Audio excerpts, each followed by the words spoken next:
আজি মই আপোনালোকৰ সন্মুখলৈ যিগৰাকী শিল্পীক লৈ আহিছোঁ তেখেতে দুটাৰ বজোৱা বহুগীত আপোনালোকে ইতিমধ্যে শুনিছে পৰাপক্ষত তেখেতে সামাজিক মাধ্যমৰ পৰা আঁতৰত থাকে ধৰিব পাৰিছেনে তেখেত কোন তেখেত আন কোনো নহয় তেখেত হ'ল দীপক ভাগৱতী আহকচোন আমি তেখেতৰ কথা তেখেতৰ মুখেদি শুনো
দাদা আপোনাৰ বিষয়ে মই যিমানখিনি শুনিছোঁ আপোনাৰ বয়স যেতিয়া 10-12 বছৰ আছিল সেইখিনি সময়তে আপুনি দুটাৰা শিকিছিল গুৰু নগেন দাসৰ ওচৰত যিটো 1970 চনমানৰ কথা 72 এনেকুৱা ইয়াৰ পিছতে আপুনি আপোনাৰ জন্মস্থান নলবাৰী বলুৱা গাঁও এৰি গুৱাহাটী অম্বিকাগিৰি নগৰত থাকিবলৈ লয় ইয়াতে আপুনি প্ৰয়াত প্ৰভাত কুমাৰদেৱৰ বেণ্ড পাঞ্চজন্যত বজাবৰ কাৰণে সুবিধা কৰি দিয়ে তেখেতৰে শিষ্য জয় হৰিদেৱে ইয়াতে অতি কমে আপুনি 20 বছৰমান সময় ধৰি বজাইছিল এতিয়া আপুনি মোক কওকচোন সেইখিনি সময়ৰ যিটো ৰেকৰ্ডিং ব্যৱস্থা আৰু আপুনি কাক কাক লগ পাইছিল সেই সময়টোত মানে পাঞ্চজন্যটো আৰম্ভ হৈছিলে মোষ্ট প্ৰবলি 1979 গতিকে 79ৰ পৰা আমি বজাব আৰম্ভ কৰিলোঁ তাৰ লগে লগে হ'ল কি মই ৰেডিঅ'ৰ যুৱবাণীত গ'লোঁ যুৱবাণীত গৈ পেলাই ৰেডিঅ'ত গৈ বহুত মানুহ লগ পালোঁ যেনে ৰমেন চৌধুৰী দা পাৰ্থপ্ৰতিম চৌধুৰী অনুপম চৌধুৰী তাৰে পিছতে আপোনাৰ আমাৰ অসমৰ আখাৰী তবলাবাদক পৱন বৰদলৈ তাৰপিছত পুষ্প বৰা এনেকৈ বহুখিনি মানুহ লগ পালোঁ আৰু তেতিয়া ৰেকৰ্ডিং ব্যৱস্থা লাহে লাহে 85 মানৰ পৰা কেছেটৰ যুগটো আহিল আৰু কেছেটৰ যুগত এনেকুৱা কথা আছিলে তেতিয়া মানে 2 ট্ৰেকৰ কথা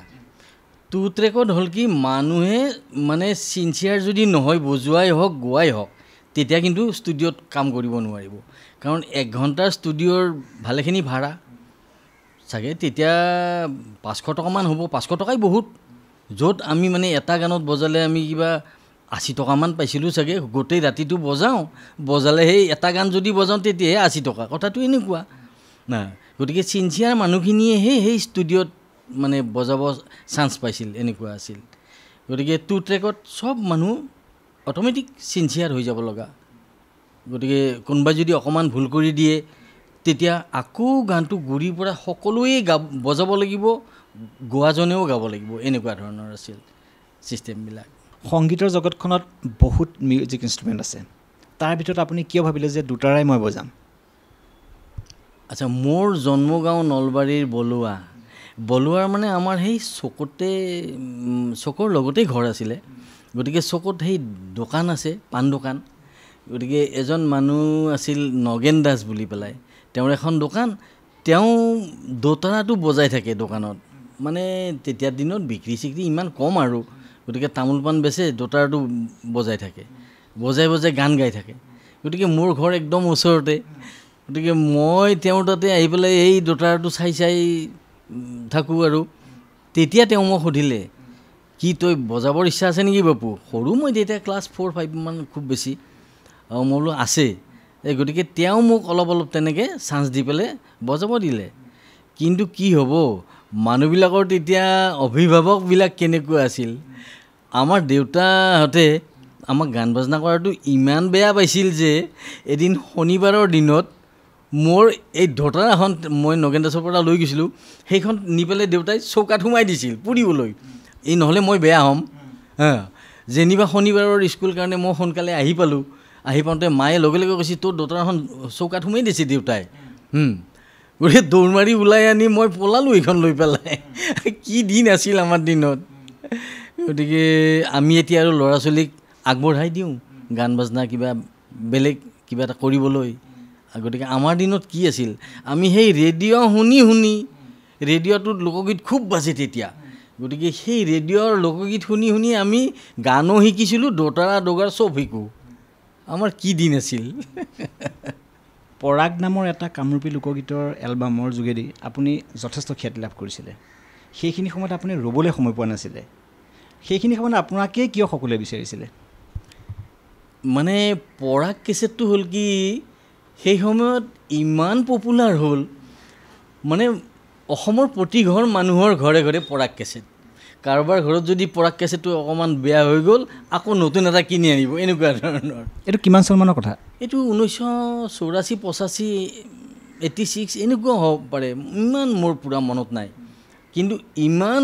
হিট কেছেট ৰমেন চৌধুৰীদেৱৰ মিউজিক সংগীত পৰিচালনা গতিকে সেই কেছেটটো যিহেতু এতিয়া ইমান পপুলাৰ হৈ গ'ল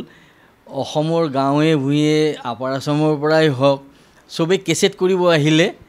মানে গুৱাহাটীৰেতো মানুহখিনি লয় মানে মিউজিক ডিৰেক্টৰখিনি আহিয়ে বিচাৰে যে পৰাগ কেছেটত কোনে কোনে বজাইছিল গতিকে আল্টিমেটলি আমি সেই বজোৱা কেইজনে স্কোপটো পাই গ'লোঁ গতিকে আমাৰ তেতিয়া মানে এনেকুৱা ৰেকৰ্ডিঙৰ কাৰবাৰ মানে অফিচৰ চাকৰি এৰি দিওঁ মই চাকৰি সোমাইছোঁ তেতিয়া চাকৰি এৰি দিওঁ মই এপ্লিকেশ্যন দি দিছিলোঁ চাকৰিত বোলে চাকৰি নকৰোঁ মোৰ বছজন বৰ ভাল আছিল বেংগলী মানুহ আছিল ইঞ্জিনিয়াৰ মোক সৰু ল'ৰা দেখা পাই তেওঁ মোক পিঠিত একদম পিহি তুমি এইটো কাম নকৰিবা তোমাৰ পিছত বয়স হ'লে তোমাৰ দিগদাৰ হৈ যাব নহয় তুমি আহিবা সোনকালে আহি ষ্টাফৰ লগত অলপ মিলা মিছি কৰি চাহ পানী খুৱাই দিবা মাজে মাজে দি পেলাই তুমি এনেকৈ হেৰি কৰি থাকা চাকৰিটো এৰি দিব নালাগে মোক ভাল বচাইছিল আৰু তেখেতে আৰু মানে তেওঁ শতসহস্ৰ প্ৰণাম এনেকুৱা গতিকে তেতিয়াৰ দিনৰ কথাবিলাক অলপ সুকীয়া আছিল মানুহবিলাকৰ মনবিলাকো বেলেগ ধৰণৰ আছিল মানে খুব ভাল লগা কথা আছিল সেইটো সময়ত আপোনালোকে এটা গীত বজালে পাৰিশ্ৰমিক হিচাপত কিমান দিছিল আৰু সেইখিনি সময়ত আপোনালোকৰ মানে ACBৰ দৰমহা কিমান আছিল সেই সময়ত আমি এটা কেছেটত 8টা গান এতিয়া 8টা গানত আমি তেতিয়া চাগে এটা গানত 100 টকাহে পাইছিলোঁ কোনোবাইনা আমি ৰাতিটোত এটা কেছেট উলিয়াই দিওঁ 800 টকা পাওঁ য'ত মই অফিচত কিন্তু মাদিন চাকৰি কৰিহে 700 বা 800 টকা পাওঁ ইয়াতে ৰাতিটো বজালে মই 800 টকা পাওঁ গতিকে মোৰ প্ৰায় ৰেকৰ্ডিং থাকেই সেইকাৰণে মই মানে চাকৰি এৰি দিব মই বাধ্য নিচিনা হৈছিলোঁ এৰি দিব খুজিছিলোঁ এনেকুৱা কথা পইচাটো ৰেকৰ্ডিঙত কম কিন্তু চাকৰিত আৰুই কম এনেকুৱা কথা আছিলে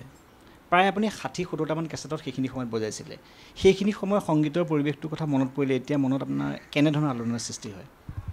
মানে তেতিয়াৰ সংগীতৰ পৰিৱেশ মানে কি আমি কেছেটত বজোৱাৰ আগৰ কথা কওঁ বাৰু অলপমান মানে আমাৰ সেই সময়ত আছিল কি 75 চনমানৰ কথা এইবিলাক মানুহৰ ঘৰে ঘৰে আপোনাৰ গানৰ এটা হেৰি বুলি কয় এইটো মজলিছ বুলি কয় আৰু এনেকুৱা মোৰ প্ৰপাৰ শব্দটো নাহিল বাৰু গতিকে তাতে আমি চবেই যাম মানে গান যোনে যিমান পাৰে গাব 2-4টা গাই মিলি তাত কোনো পইচাৰ কথা নাই ৰাতি কিবা দালি ভাত অকণমান খুৱাই দিলে চব খুচি আৰু তেতিয়া স্কুটাৰ টুটাৰ এইবিলাকৰো কথা নাই চবৰে গায়ে গায়ে চাইকেল একেখন গুৱাহাটীত কোনোবাইনা আমি বশিষ্ঠত গ'লোঁ কোনোবাইনা আমি গীতা মন্দিৰত গ'লোঁ কোনোবাইনা গণেশগুৰিত খালি আমি গান গাব লাগে বজাব লাগে আৰু ৰাতি বাছ 12টামান বজাত অকণমান দালি ভাত যি মিলে তাকে অকণমান খালে বাছ ফূৰ্তি আৰু মানে আমি গান বাজনা কৰিছোঁ আমি উপভোগ কৰিছোঁ এই পইচাৰ কথাটো অহা নাছিল সেই এতিয়াহে পিছে আৰু কিবা হাতৰ ইনষ্ট্ৰুমেণ্ট এখন লোৱাৰ লগে লগে 2000-5000 টকা লাগিব আৰু মুঠতে দিন বেলেগ হ'ল আৰু আপুনি অনাতাঁৰ কেন্দ্ৰৰ এগৰাকী এপ্ৰুভ শিল্পী মই শুনিবলৈ পোৱা মতে কোনোবা এটা গীতৰ বাবে ৰাতি আপুনি 6টা বজাৰ পৰা ৰাতিপুৱালৈকে আপোনালোকে বজাব লগা হৈছিল যিটো সেইখিনি সময়ত খুব বিৰল সেইখিনি সময়ত সংগীত পৰিচালকজন কোন আছিল মানে তেতিয়া আৰু এইটো ক'ত হৈছিল মানে ফিল্ম ক্ৰাফ্ট ষ্টুডিঅ' তাতে এই পৰাগ কেছেটটো হৈছিলে তেতিয়া এক ৰাতিত মানে এটা গানেই ওলাব নোখোজে এনেকুৱা তাৰমানে কোনোবাই অকণমান ভুল কৰি দিয়ে আৰু ৰমেন চৌধুৰীদেৱৰ সংগীত পৰিচালনা ৰমেনদা বৰ ষ্ট্ৰিক আছিলে খগেন মহন্ত অৰ্চনা মহন্ত দুয়োগৰাকী গাইছিলে আৰু সন্ধ্যা মেনন বাইদেউ গাইছিলে এটা গীত গতিকে বহুতে অলপ চলপ ভুল কৰে ভুল কৰাৰ লগে লগে হয় কি ট্ৰেকটো গোটেই কাটি ঘূৰিৰ পৰা বনাব লগা হয় তো মইতো তেতিয়া একদম সৰু ল'ৰা 22-24 বছৰ হ'ব চাগে গতিকে মোৰতো ভুল নহয় মই খুব মন দি বজাওঁ আৰু মোৰ ভুল নহয় সেই ৰাতিপুৱা 4টা-5টামান বজাত মোৰ এতিয়াও মনত পৰে এইটো খগেনদা আহি পেলাই মোৰ পিঠিত থপৰিয়াই গৈছিল বাপু তই ঠিক আছা তই ৰাতিটো একবাৰো ভুল নকৰা মোৰ মানে বিৰাট ভাল লাগি গৈছিল আৰু চবেই ভুল কৰে মই আজি ভুল নকৰোঁ আৰু এইবিলাক মনত পৰে আৰু আপোনাৰ সন্মুখতে সুৰ সমাগী প্ৰয়াত লতা মংগেশকাৰে প্ৰভাত সমাদেৱক সেৱা কৰি কৈছিল কিয়া আপনি শুনায়া এই কথাষাৰ কিয় আৰু ক'ত কৈছিল এইটো চাগে 1985-86 চনমানৰ কথা আমাৰ প্ৰভাত শৰ্মা ছাৰৰ তত্বাৱধানত পাঞ্চজন্য সংশোধনী নামৰ যিটো মানে অসমীয়া বাদ্যযন্ত্ৰৰ সুৰ সমলয়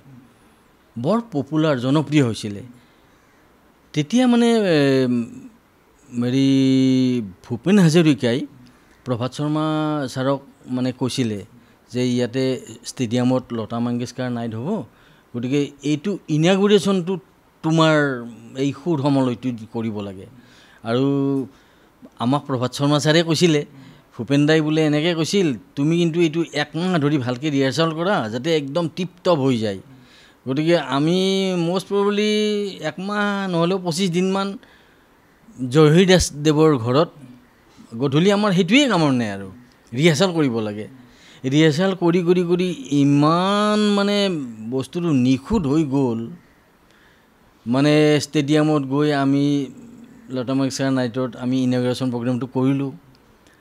সঁচাকৈ ইমান ভাল হৈছিল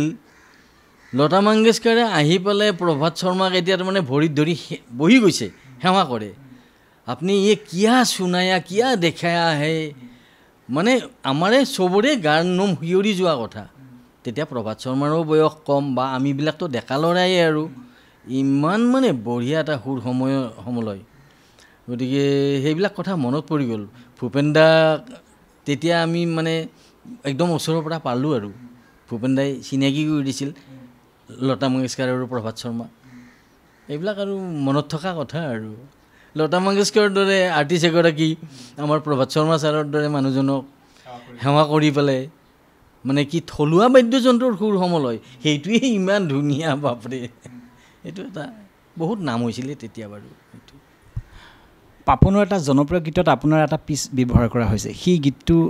মানে কোনটো এইটো পাপনে মোক কৈছিলে দীপক দা এনেকুৱা ৰিডিয়মৰ আপুনি এনেকুৱা স্কেলত আপুনি মোক বজাই দিয়ক, মই এনেকুৱা এটা গান গাম। তাৰপিছত কোনটো গান গাব মোক কোৱা নাই, কিন্তু মোৰ দ্বাৰাই ঢেৰ বজাই ল'লে, বহুত বজাই ল'লে, 4 ঘণ্টামান চাগে বজাই ল'লে, বিভিন্ন ৰিডমৰ বিভিন্ন তালৰ কিবা কিবি বজাই ল'লে। তাৰপিছত যেতিয়া গীতটো ওলাল মোক ফোন কৰি ক'লে বাৰু, এৰি থৈ অহা মোৰে, এৰি থৈ অহা মোৰে এই গীতটো, তাতে মোৰ দোতাৰা পিচটো ধুনীয়াকৈ পাপনে লগাই দিছিল। বৰ্তমান সময়ত কোনোবা দোতাৰা শিল্পী আপোনাৰ ওচৰলৈ কিবা প্ৰশিক্ষণ ল'বলৈ বা আপোনাক কিবা সুধিবলৈ আহেনে? দোতাৰা 2-এজনে আহে, নাহা নহয়, খুব কমেহে আহে। এতিয়া ল'ৰাবিলাকৰতো দোতাৰাৰ প্ৰতি আগ্ৰহটো কমি গ'ল। এতিয়া মানে অলপমান মিউজিকৰ কথা গম পোৱা হ'লে মানে গীটাৰ লয়, পেড ল'ব, কিবা ল'ব, গতিকে দোতাৰা চোতাৰা এইবিলাক নবজায় আৰু। কিন্তু মোৰ মানে এটাই জীৱনত ভাল কথা, এই দোতাৰাখন বজাই কিনে মই 4জন প্ৰধানমন্ত্ৰীৰ লগত ভাত খাই পাইছোঁ, খানা খাই পাইছোঁ।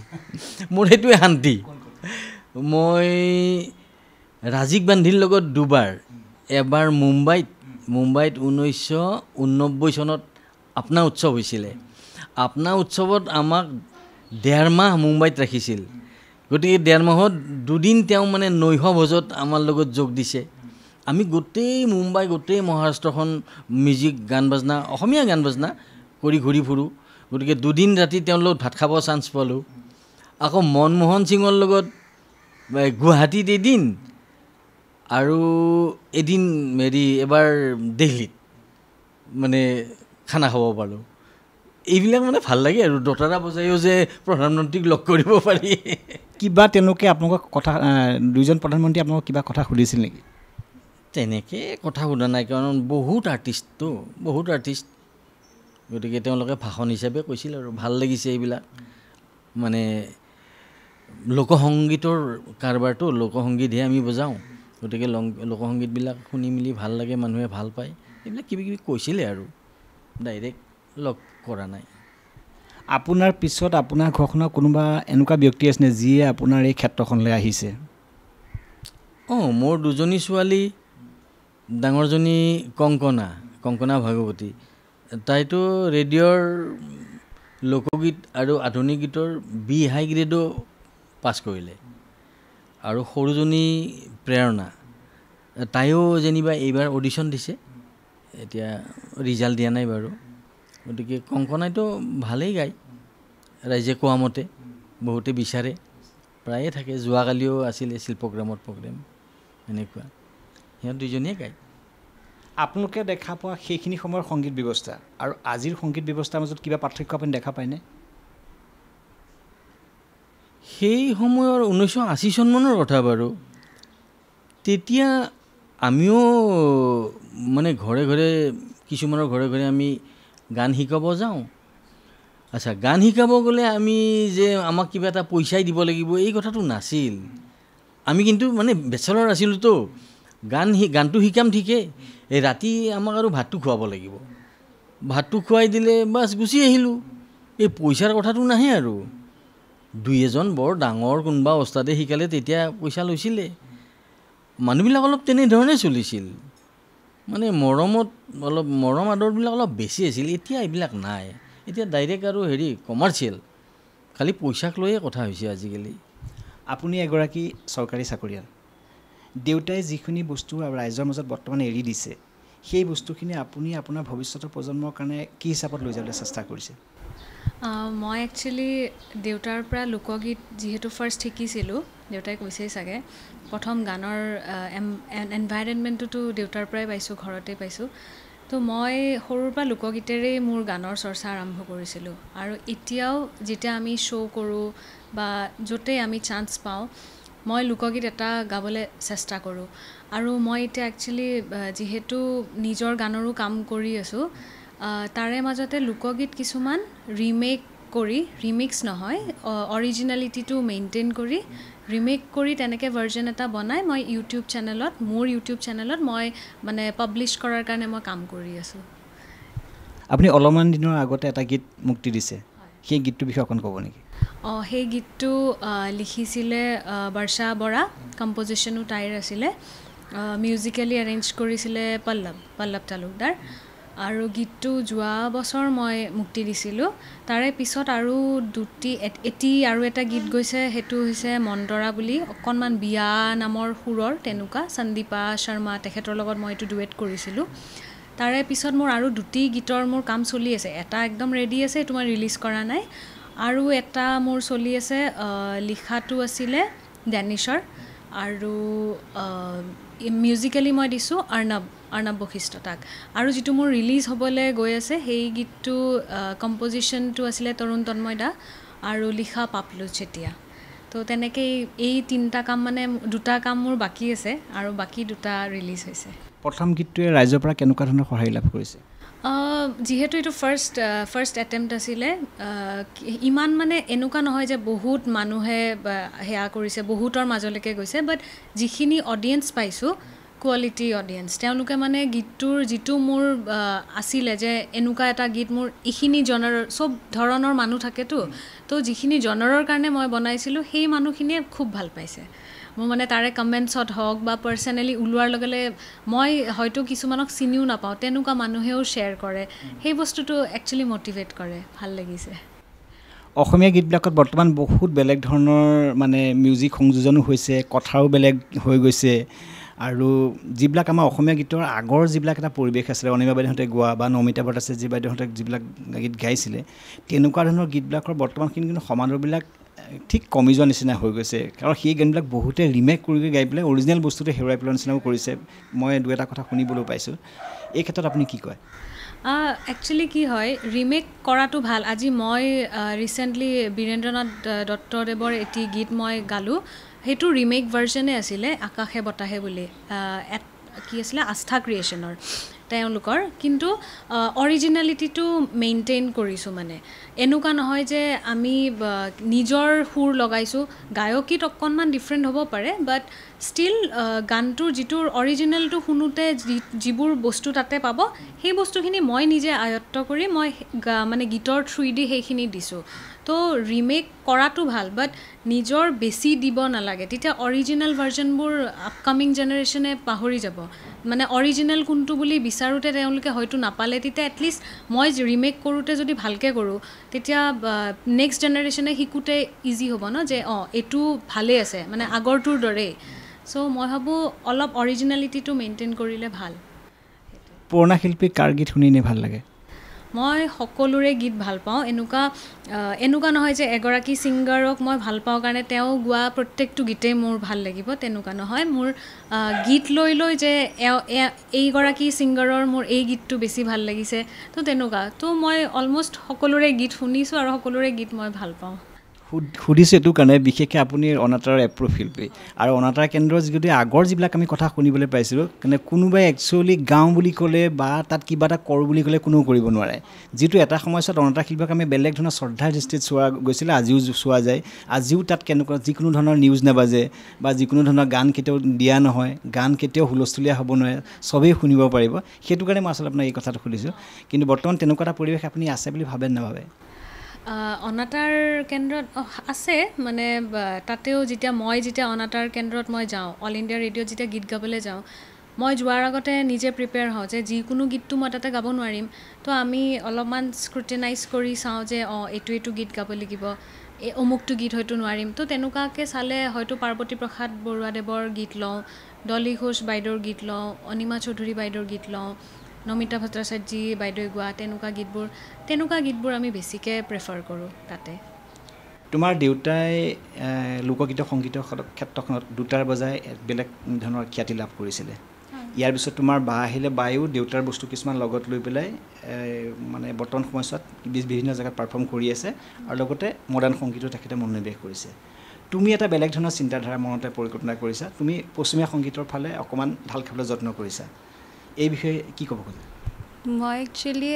লোকগীতটো ষ্টাৰ্টিংটো লোকগীত আৰু মডাৰ্ণ ছং তেনেকৈ কৰিছিলোঁ, বা আৰু দেউতাক দেখি। তাৰপিছত স্কুলতো গোৱা হ'লোঁ। দেন স্কুলৰ মানে কিছুমান ইণ্টাৰ স্কুল কম্পিটিশ্যন পাতে,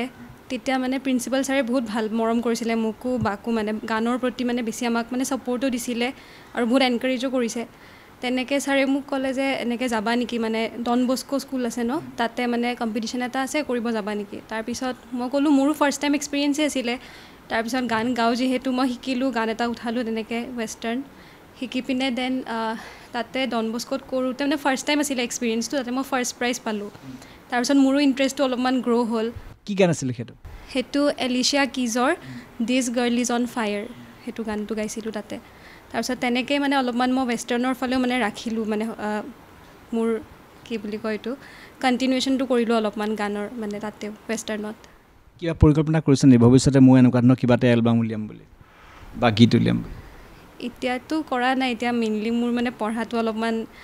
কোচিং চলি আছে চ' তাৰে অলপমান প্ৰেছাৰ আছে কিন্তু মই মানে ইচ্ছা আছে কি পিছত গানত মানে আগবঢ়াই নিওঁ অলপমান কেৰিয়াৰটোত লগতে বৰ্তমানলৈকে আপুনি কিমানজন শিল্পীৰ লগত দুটাৰা বজাইছে আৰু আপোনাৰ লগতে একেলগে শিকা কোনোবা ব্যক্তি এতিয়াও আছে নেকি যিয়ে ধৰক এতিয়াও দুটাৰা বজাই আছে মইতো বহুত অসমৰ লোকগীতৰ শিল্পী মানে 95% লগত মই বজোৱা বুলি ক'লেও ভুল নহয় মানে ৰেডিঅ'ত এটা সময়ত আছিলে কি আপোনাৰ এইবিলাক 1980-90 চনৰ কথা ৰেডিঅ'ৰ এটা অনুষ্ঠান আছিলে বন্দনা বুলি পেলাই সেইটোত মানে ৰাতিপুৱা 5:30-6টা বজাৰ পৰা গানবিলাক বাজে গতিকে সেইটোত মানে গান যোনে ভালকৈ গায় তেওঁকহে মানে মাতে আৰু সেইটো প্ৰগ্ৰেম VIP প্ৰগ্ৰেম ভাল প্ৰগ্ৰেম হ'ব লাগিব গতিকে সেইবিলাক অনুষ্ঠানত প্ৰায়ে মই বজাইছিলোঁ এনেকুৱা গতিকে মই বহুত আৰ্টিষ্ট আপোনাৰ ৰামেশ্বৰ পাঠক ধনদা পাঠক অনিমা চৌধুৰী বাইদেউ এনেকৈ তেতিয়াৰ দিনত প্ৰমীলা শৰ্মা নাৰায়ণ পাঠক প্ৰতিমা পাণ্ডে বাইদেউকো মই ৰেডিঅ'ত পাইছিলোঁ কিন্তু তেওঁৰ নিজস্ব এটা গ্ৰুপ আছিলে গতিকে নিজস্ব গ্ৰুপটোই তেওঁৰ লগত বজায় বা মোৰ সমকক্ষ ডম্বৰুধৰ পাঠক এতিয়া তাৰপিছত আপোনাৰ প্ৰণীতা বৈশ্যমেধি এইবিলাকৰ লগত মেক্সিমাম বজাইছোঁ